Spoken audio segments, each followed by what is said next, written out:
as usual this week, two new Roots albums. These are Leslie Stevens.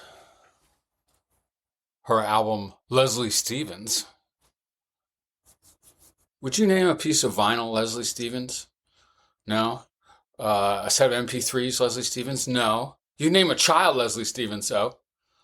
I don't know about this eponymous thing, but Lord, what a great album. No, but anyway, and also Strange Times by Omar Coleman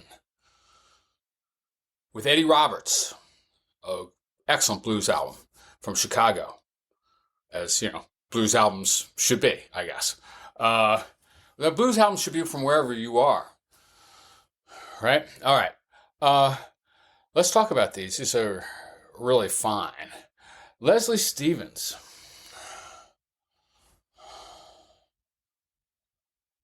LA singer-songwriter, I guess is the way she's described.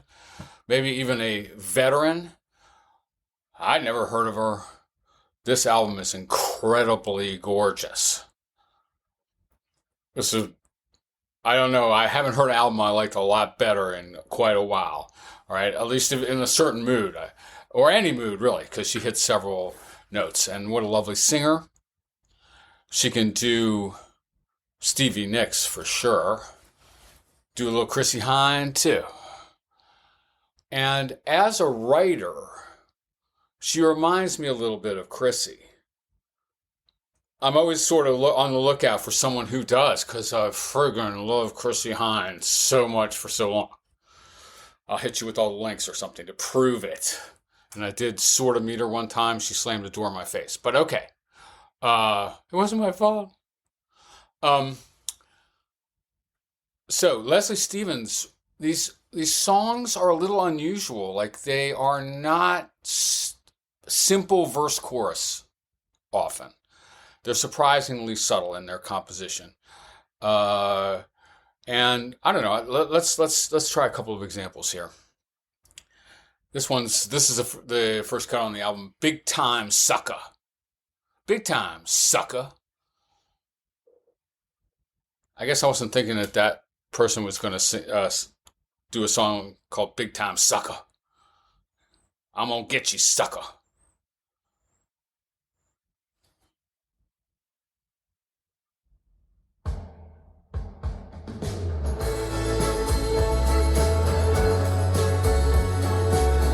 I think Chrissie Hynde could record this.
Oh, man. That is awfully gorgeous, man. I think she's a very beautiful singer.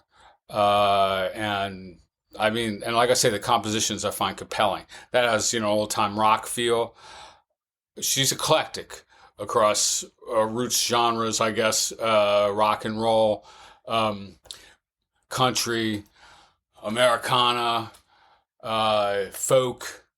This album reminds me a little bit of the first few Brandi Carlile albums. Before Brandi got to be too much, I guess, like before Obama loved her. and she got voice lessons and stuff. But actually, maybe Leslie Stevens has got voice lessons too, or maybe she just doesn't need them because, Lord, that's some beautiful singing. Also, I think the compositions are a cut above. So here's something more like sort of in a country vein. I guess I often find female voices very compelling. I sort of half fall in love or something. Well, that's been true for Leslie Stevens the last 24 hours. I just think this is really a beautiful album. Blue Roses.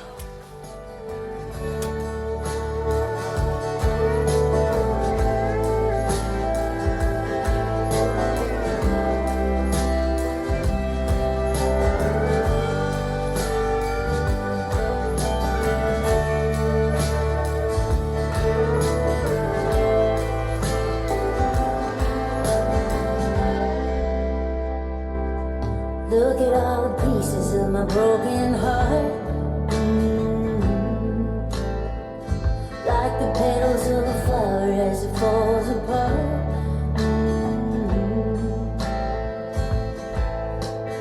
Do you love me? Do you love me now? I don't have to ask, I know what I got. Do you know you can do?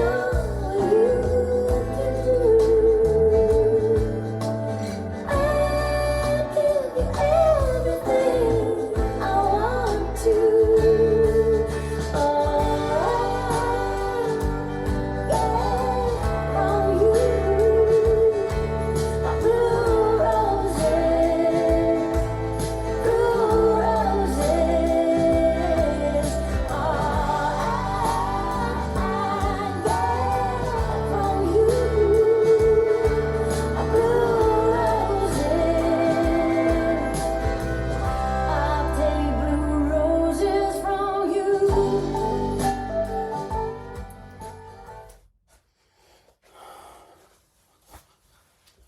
Yeah, sweet. And powerful. And real, I guess. I feel like it's authentic. And I'm surprised that this person isn't kind of a star, I guess, already. Did you hear that? That was awful good, all right? I mean, maybe she falls between genres a little bit or something. She's not a straightforward country singer, I suppose. She's all kinds of LA, though, like sort of eclectic, maybe Laurel Canyon. I mean, she would have fit in that scene, I think. People would have gone like, yeah, sing on my album. Write me some songs. She does remind me of Chrissie Hynde in some of these compositions, too. Like some of the beautiful, slow songs of the Pretenders, like I Go to Sleep. Something like this. It's so simple, deceptively simple. So how about I'm Sorry? And it builds, like the first few seconds of the song doesn't really show you how sorry she gets, I guess. Anyway, this is a lovely song, and it kind of reminds me, like I say, of slow Pretenders songs.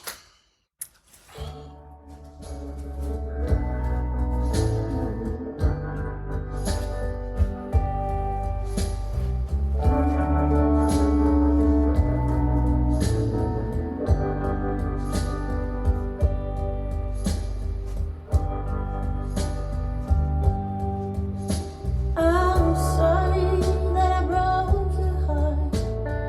I'm sorry that I left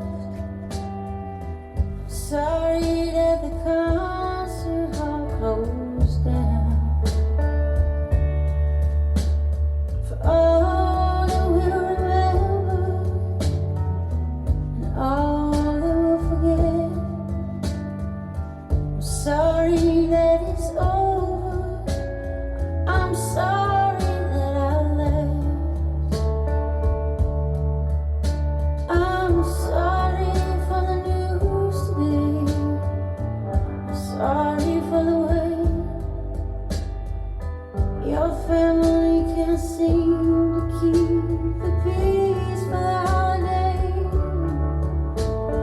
The darkness when the sun goes down, there's the ending of the day. When the dawn is breaking somewhere, half a world away.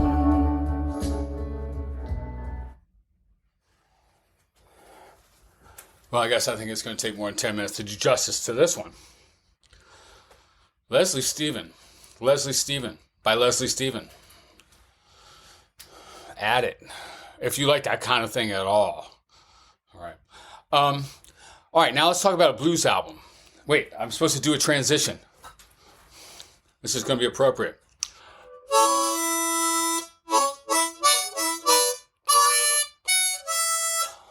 I don't know. Omar Coleman. Now, this album, Strange Times, it's a little puzzling. It's attributed, on the cover it says, Eddie Roberts presents Omar Coleman. On the artist line it says Omar Coleman and Eddie Roberts. I don't know. Anyway, Omar Coleman is a Chicago blues and funk artist. And Eddie Roberts, who accompanies him on this album, I think this is Omar Coleman album. He does the singing and harp playing. He's the lead figure. Eddie Roberts plays a very fine guitar throughout. Okay. Now, I mean, I guess I love this album too, quite a bit. Now I should get it up here.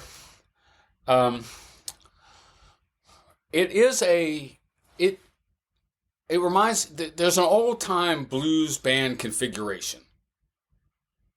The most traditional, maybe, even. And that is a harmonica player and singer and band leader and a backing band.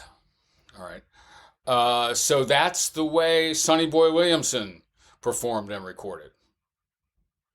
That's the way Little Walter performed and recorded. You know, Kim Wilson, Paul Butterfield, I guess. I don't know. It's a model. It makes sense. Like what you do is you sing a verse and then you blow a verse and then you sing a verse and then you blow a verse. And actually your voice and your harmonica voice might be very interestingly related. Like Sonny Boy Williamson is a great example of that. All right. So this is what Omar Coleman does, and he does it in 2024. Okay. And it sounds great. I love the way he plays the harmonica. I am a harmonica player, as you probably can see. And I enjoyed this one a lot in that way. He, unlike most of the Chicago harmonica players from later years, but like Sonny Boy Williamson, for example, or Sonny Terry, he plays what's known as acoustic harp. Now, acoustic and electric harp are, unlike acoustic and electric guitar, not different instruments, okay, with different setups and pickups and things. They're just not. They are different ways to hold a microphone, believe it or not. They produce a similar effect of similar difference between acoustic and electric. Now, this is a wah-wah thing, harp wah, that I bought. It's not a microphone, but I don't have all my harp gear down here in Virginia, so I'm going to just illustrate with this very briefly. Okay, so now if you have a harp on a stand, let's say, and you're playing like this,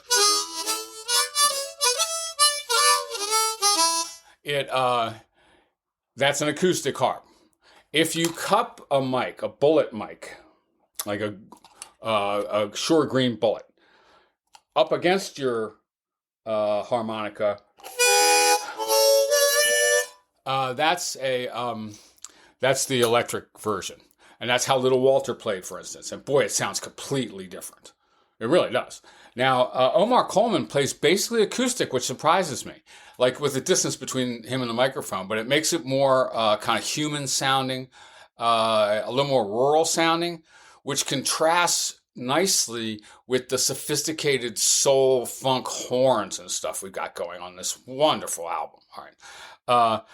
And I like the way he plays because it took me a while to realize this. Underneath, he's a real serious technician, and maybe I'll show you a couple examples of that. But basically, he plays like fun, loose, good, solid. I felt like I could play all the harp on this album, actually, and I would play it similarly. You know what I mean? Like, not all the harp, because there are these passages of technical virtuosity where you go like, oh wow. But so he's purposely choosing to back off that a little bit and just play like good, juicy blues harp, okay? And play it loose in a way that makes you feel that it's improvised and not overdub 17,000 times to get every stray note out or whatever, you know? That's one thing about the harp. It has this rough edge a little bit, and even though there's amazing technicians, if you loosen up at all, you start getting the stray notes and stuff like this. And that's part of the effect, at least in a more rural-ish harmonica. But here it's interesting because he's going back and forth with a horn section and an electric guitar for sure. Anyway, and I love his singing too. So, Omar Coleman. Let's take a couple of examples. Now, here's a song called, let's try this one. Slow Down Baby. And I think this starts with the more technical side of his harp playing, but this is a good one now.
Right.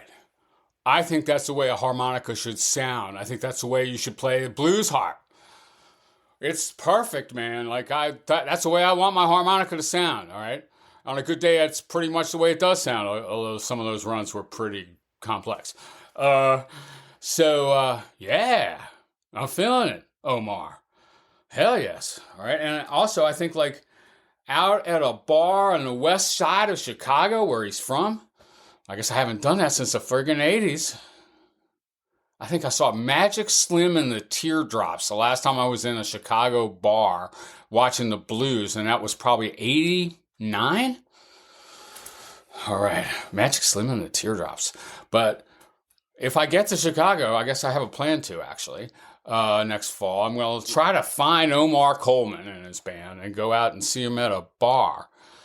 And I'm going to try not to drink. That's a good place to fall off a wagon, actually. It's a blues bar. All right, if I was going to do it anywhere, it might be there.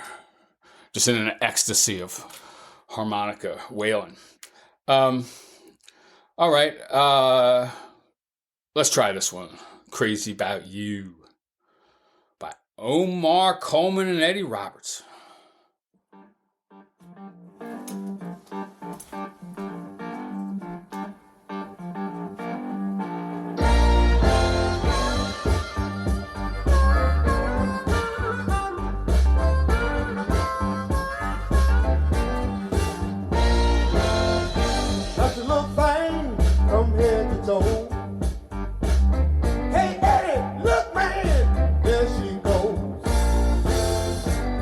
little girl, let me holler at you.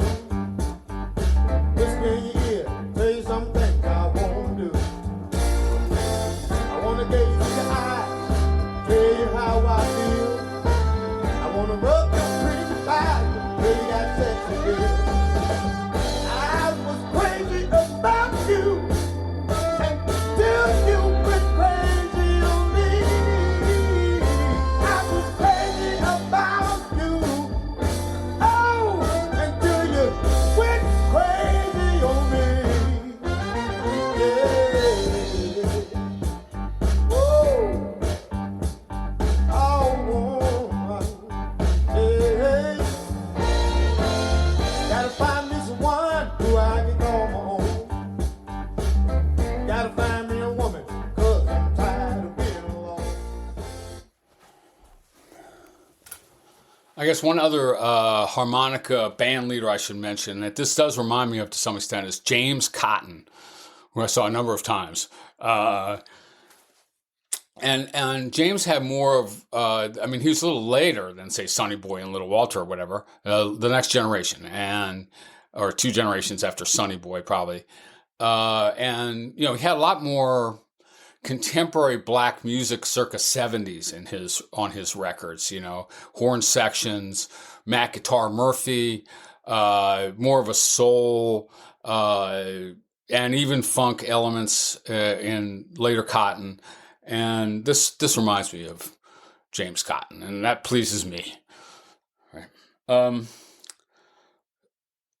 All right. Well, Chicago.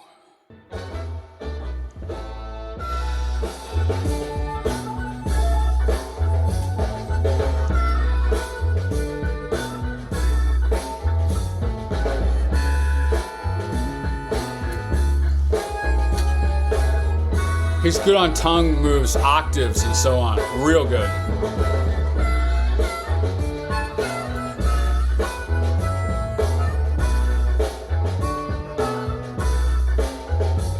I was born on the west side of town, struggling people coming up from the ground, living hand to mouth, trying to do their best. Ain't got no time to lay their head to rest.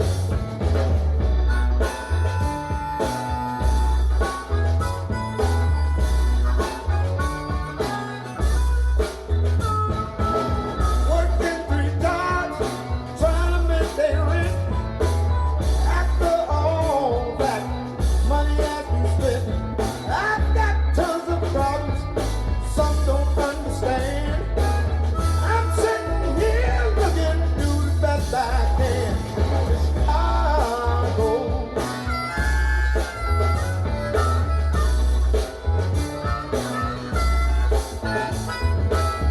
Magnificent mile, Oak Street and Queen, bringing that money, which is unseen.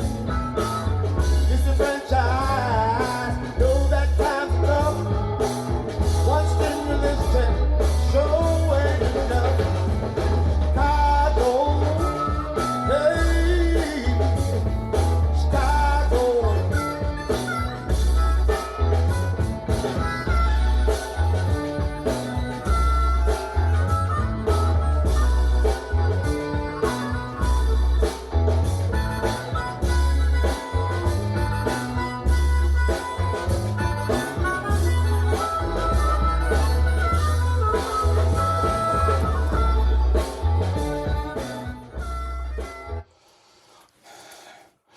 Yeah, I mean, it's interesting, man, because I can really connect to that. I can feel my mouth playing it, which is interesting. I guess a lot of guitar players feel that way when they listen to various kinds of music. But all right, and I suppose that's just about it for CRISPR Roots 10.